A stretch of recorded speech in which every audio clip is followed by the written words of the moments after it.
Good morning, how are we? Frustrated Farmer here. You see I'm drinking this free, this for free as well, for the haters. JNR Pie Kit, that's where we got the Fent from. We're all Fent, aren't we?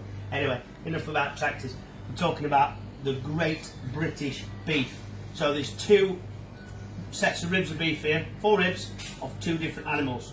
We've got Hereford and we've got an Aberdeen Angus cross. No, yes, an Aberdeen Angus cross.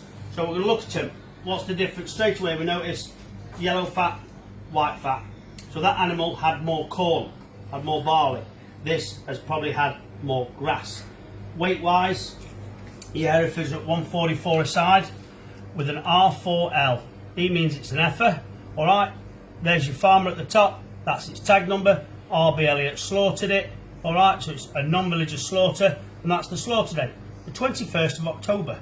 Okay, so that is your Hereford. Your Aberdeen Angus, O plus 4H.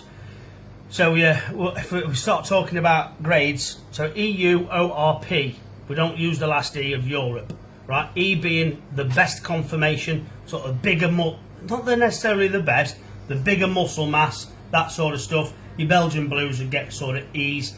U's and R's is what I like in the shop, to be honest.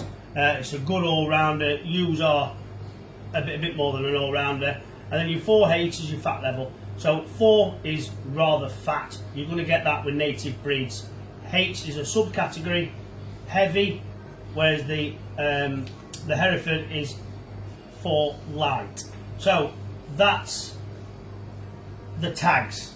What do they look like? I'm more of an Aberdeen Angus man, not much of a Hereford fan. So we'll cut into the Hereford first. And some lucky people are going to get these this week. Both of them absolutely fantastic, stunning bits of beef. Alright, I've not quite got that bone. There we go. So there's your Hereford. Alright, that's your Hereford there. Absolutely stunning. Beautiful. Nice bit of beef.